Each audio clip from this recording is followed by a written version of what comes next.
저를 설득해주세요. 더불어민주당의 어른들께서도 배우셔야 돼요. 학생들에 대한 정책 국민학교 수준의 저는 아무래도 당 정책이 되게 많이 네, 안녕하세요. 러널리즘 토크쇼 제치의 박지원입니다. 지난 시간에 이어서 총선 관련 특집기획 두 번째 시간 가져보려고 합니다. 청년 당원들 함께 할게요. 어서 오세요. 청년 당원들과 함께 연주 학생 함께 하겠습니다. 연주 학생, 지난번에 어땠어요? 근데 지난번에 저는 되게 그래도 정치의 매력 이런 거 그래도 어느 정도 알았다고 생각하거든요.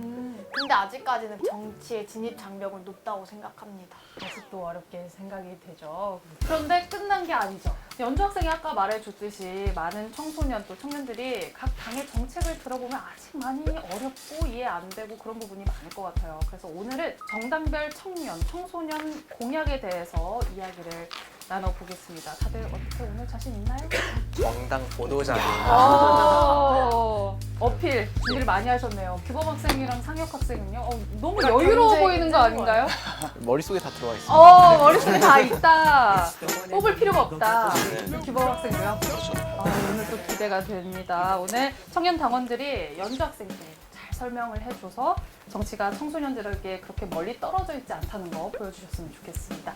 그럼 첫 번째로 나눠볼 얘기, 각 정당별 청년 정책 소개하는 시간인데요. 이제 선거 연령이 만 18세로 낮아졌잖아요. 아무래도 각 정당에서 청년들을 위한 정책 많이 고민하고 생각하고 발표하고 있을 것 같아요. 연주 학생은 혹시 뭐 청년 혹은 청소년에 대한 정책 들어본 거 있다 이런 거 있어요? 근데 사실 약간 이런 말 하기 부끄럽긴 한데 저는 막 각 당들로 막 청년, 청소년 정책 이런 거 있는지도 몰랐거든요. 들어본 적이 없다, 잘. 네. 우리 역할이 크네요, 우리 새 친구의. 그래서 오늘 저희가 준비한 컨셉 17세 연주를 설득하라입니다. 연주 학생은 지금 당장 선거권은 없지만 미래 유권자고 또 각 정당이 지지해주길 바라는 10대 청소년이잖아요. 그래서 이 청년 당원들이 연주 학생을 설득하기 위해서 각 당의 청소년 정책을 잘 이렇게 보도자료 뽑고 머릿속에 넣어왔습니다.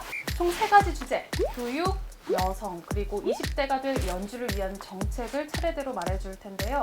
들어보고 연주 학생이 정말 10대인 나에게 필요하다라고 생각하는 정책 혹은 정당은 무엇인지 말을 해주면 됩니다. 저를 설득해주세요. 먼저 정당별 첫 번째 정책, 교육입니다. 태진 학생부터 먼저 네. 시작을 할까요? 일단 아무래도 그 대학교에 올라가면서부터 비용적인 면이나 또는 받는 교육의 질면이 확 달라지는 것 같거든요. 그래서 현재 더불어민주당은 이렇게 국립대 교육의 질을 높이고 관련 비용 문제를 해결하기 위한 여러 가지 공약들을 준비 중에 있습니다. 일단은 전국 28개의 국립대학에 총 6,400억 원 정도의 투자액을 통해서 교육 인원도 확충을 하고 뭐 도서관이나 어떤 장서 같은 것도 마련을 하고 오래된 대학들은 특히 노후시설들이 많다 보니 그런 것들을 개보수하는 여러 가지 작업들을 추진하고 있습니다. 또한 국립대학이 결국 우리가 대학교만 다니는 게 아니라 취직도 하는 취업준비생도 돼야 되잖아요. 그래서 대학과 그 대학에 있는 지방자치단체 그리고 그 지방자치단체의 지역에 있는 그 여러 가지 산업군과 연계를 해서 지역 경쟁력이 그 대학의 교육력, 대학의 산업과 함께 연결될 수 있도록 지금 지원 계획을 하고 있습니다. 또 하나 더불어서는 방송통신대와 야간 로스쿨을 운영을 해서 조금 더 로스쿨의 교육을 더 많은 사람들이 더 저렴한 비용으로 누릴 수 있게, 그래서 더 많은 사람들이 법조인과 법조 전문가의 꿈을 실현시킬 수 있게 그 관련 법, 제도, 정책을 공약으로 삼아서 이번 21대 국회 총선에 임하고 있습니다. 많은 공약들이 있었을 텐데 태진 학생이 이걸 딱 교육 쪽 분야로 가져온 이유가 있어요? 대학 교육이 결국 고등학교, 중학교 교육하고도 연결되어 있다고 생각을 했고 공부를 하는 모든 친구들, 학생들, 또 취업을 준비하는 모든 청년들에게 가장 중요한 이슈인 것 같아서 대학 교육에 대한 공약을 잘 찾아보았던 것 같습니다. 그러니까 전반적으로 더 교육의 질을 높일 수 있는 대학을 많이 만들어주자라는 입장인가요? 연주 학생은 솔깃한가요? 근데 아직까지는 막 그래요? 크게 설득하진 않는 것 같아요. 알겠습니다. 그러면 태진 학생의 이런 공약, 수 학생은 여기에 대해서 어떻게 생각해요? 6,400억이라고 말씀하셨는데 결국에는 다 세금입니다. 저희들이 갚아나가야 될 거고요. 그리고 지금 현 정부의 부채가 전 정부의 2배를 넘는다고 해요. 지금 700조예요. 지금 실제 경제 전문가들이 예측하는 게 부채가 계속 늘어나는 추세를 봤을 때 IMF가 다시 돌아올 수가 있다는 거죠. 정부가 부채가 생길수록 그 돈이 민간 사회, 게 더 풀려 있다는 거거든요. 그 부채 비율은 결국 조정해 나가면서도 세금을 걷어서 더 효율적으로, 더 적극적으로 쓰는 것이 국가의 의무라고 생각을 하고, 부채 비율을 가지고 IMF 사태까지 어떤 과장적인 발언은 어떤 선거를 준비하는 정당에게는 맞지 않는 거 아닌가. 시작부터 팽팽합니다. 부채를 잘 관리를 하면서 충분히 지원할 수 있다.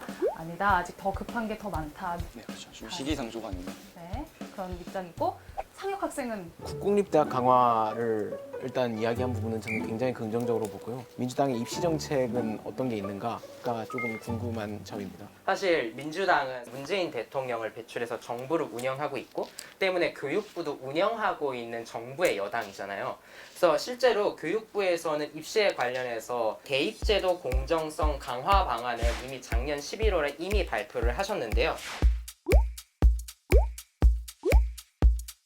그런 식으로 대입제도는 이미 개편 중에 들어가 있다. 그러면 다음에 규범 학생 가져온 정책 설명을 좀 들어볼게요. 혜진 군이 이제 너무 많이 말씀을 해주셔갖고 미래통합당 같은 경우에는 대입 수능 시험 중심의 정시를 대폭 확대를 말씀드릴 수가 있을 것 같아요. 언론에서 최근에 대입 문제가 정말 많이 대두되고 있어요. 대입 정시 확대가 선택이 아니라 필수가 돼가고 있어요. 2020학년도 수시 모집의 비율 같은 경우가 지금 77.3%를 차지하고 있는데 이 부분을 일반 전형에서 대학 수능 수학능력 시험으로 선발하는 모집 인원 비율을 대폭 상향하겠다라는 공약을 냈고, 단 학생 충원이 어려운 지역에 있는 예체능계 이런 대학들은 별도의 규정을 함으로써 특별 전형의 기회는 유지하겠다라는 공약입니다.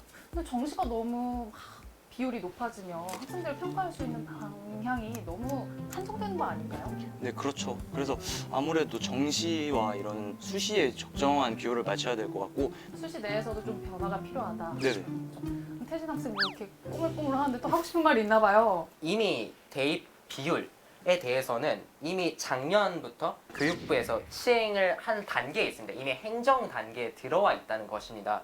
그런데도 불구하고 미래통합당이 그저 교육 정책을 단지 대입 비율 문제를 가지고 이것이 중요한 교육 공약이라고 내놓는 것 자체가 그 이상의 교육 문제에 대한 진지한 고민이 아직 부족하신 거 아닌가라는 생각이 들었거든요. 그럼 상혁 학생은 저는 입시 공약 자체가 수시 정시 비율 노름으로 끝나서는 안 된다고 생각을 하거든요. 사실 저는 공정이라는 말이 굉장히 허황된 거라고 생각해요. 왜냐하면 그 본인이 얻은 성과가 반드시 본인의 능력이다라고 이야기할 수 없는 게 본인이 가지고 있는 사회 경제적 기반이 있는 거잖아요.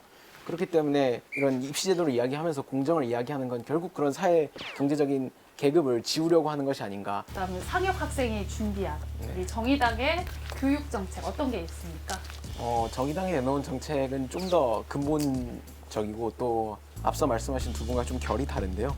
크게 저는 세 가지 정도를 잡았습니다. 그래서 대학 평준화와 또 학력 학별 차별 금지 그리고 학생 인권 이렇게 세 가지 정도 키워드를 잡았는데요. 우선 대학 평준화 같은 경우에는 저희가 로드맵이 있어서요. 우선 공영형 사립대를 육성을 하고요. 또 공영형 사립대와 국공립대 간의 네트워크를 만들어서 하나의 큰 이제 통합 대학 네트워크를 만들어서 이제 거기서 초반에는 이제 공동 이제 수업, 그 다음에 그 안에서의 전학 이동, 그 다음에 학점 교류, 교육 공동 교육 과정 이런 것들을 실시를 하다가 이제 어느 정도 시간이 지나면 이제 공동 학위로 가고, 그다음에 궁극적으로는 공동 선발로 가서 이제 대학을 전원 평준화해서 수능을 이제 자격고시화 시켜서 수능에서 일정 점수 이상을 받으면 모두가 이제 대학을 갈 수 있는 그런 사회를 만드는 게 큰 그림이고요. 두 번째로 말씀을 드릴 건 학력학벌 차별 금지인데요. 학력학벌 차별 금지법을 제정을 해서 대학교 같은 경우에는 전부 블라인드 입시를 의무화하고요.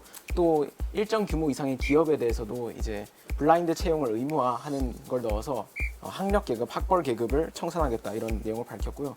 또 학생인권법을 도입해서 학생 자치기구를 법제화하고 또 학교 운영위원회에 학생 참여를 보장하도록, 또 전국의 일부 지역에만 있는 학생 인권 조례를 법 차원으로 이제 올려가지고 전국에 적용될 수 있도록 하는 게 저희 교육 공약의 주요 내용입니다. 학생 인권법 어떤 거예요? 앞서 말씀드렸다시피 이제 학생 자치기구가 좀 더 강화가 되고요. 그 학교 내에서요? 네, 학생회라든가 이런 학생 자치기구가 더 활성화되도록 하고요. 또 학교 운영위원회에 학생이 참여해서 의견을 개진할 수 있다라는 점이 달라지는. 규범 학생과 태진 학생은 여기에 대해서 어떻게 생각해요? 정의당이 역시나 정의당답게 큰 어떤 어젠다, 이러한 방향으로 나아가야 한다라는 걸 잘 제시해주고 있는 것 같고요. 저도 이건 처음 알았습니다. 학생 인권 조례가 추진되지 않은 지역들도 있기 때문에 학생 인권법으로 더 인정해서 학생들의 자치나 학생들의 인권을 교육 현장에서 뭐 보장해야 되겠다.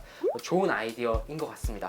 학력 하별 차별 금지에 관련해서도 저도 그렇고 이러한 방향으로 당연히 나가야 된다라고 생각을 하는데 이것도 디테일 면에서 잘 신경을 써야 된다라고 생각하고 이 대학 평준화 같은 경우는 이제 프랑스의 형태거든요. 다만 이것이 우리 한국에서도 현실화되기 위해서는 좀 긴 시간이 필요할 거고 그렇지만 어젠다나 방향명에서는 오히려 더불어민주당의 어른들께서도 배우셔야 될 정도로 오. 굉장히 바른 방향의 공약을 내주셨다라고 저는 생각을 합니다. 네, 기범 학생은 여기에 대해서 어떻게 생각하세요? 국민이 있기에 국가가 있고 학생이 있기에 학교가 있거든요. 그런데 이제 학생회장이나 부회장이 솔직히 학교에서 목소리를 내기가 힘들어요. 혹시 학생회장이 학교에서 목소리 내시나요? 안 내시죠? 얘기는 하는데 막 크게 바뀌는 것 같지도 않아요. 네, 맞아요. 그렇기 때문에 이게 지금 우리 학교들의 현실이거든요. 그래서 학생 자치기구 활성화 같은 경우에서는 굉장히 진짜 높게 사고 싶은 공약이고요. 하지만 이 대학 평준화 같은 경우에는 현실을 보는 게 아니고 약간 이상을 보고 있지 않나 아니면은 앞선 선거에 있어서 어떤 표를 얻기 위한 것이 아닌가. 왜냐면 이거 대학 평준화는 솔직히 지금 진행하기에는 전혀 불가능한 거거든요. 이런 것에 대해서는 좀 더 정의당에서 검토가 필요한 것 같습니다. 새 당의 교육 정책 들어봤는데요. 연주 학생 이렇게 다 들어봤어요. 네. 설득이 좀 되나요? 저는 아무래도 정의당 정책이 되게 많이 끌리고 그러더라고요. 광대가 승천하네요, 하늘로. 태진 오빠가 말했던 것처럼 약간 디테일이나 이런 거를 막 검토하긴 해야겠지만 그래도 정의당의 정책 이런 게 되게 마음에 와닿았던 것 같아요. 왜요? 정의당이 좀 잘 짚어준 것 같다라는 게 혹시 있었나요? 학생 인권법 같은 게 저희 학교도 이제 모든 학교처럼 학생회장, 뭐 부회장 이런 걸 뽑고 항상 그런단 말이에요. 그런데 사실상 그거를 뽑는다고 해서 크게 막 달라지거나 공약도 다 거기서 거기고 이렇단 말이에요. 그래서 이 학생 인권법에서 되게 큰 매력을 느꼈던 것 같아요. 그렇군요.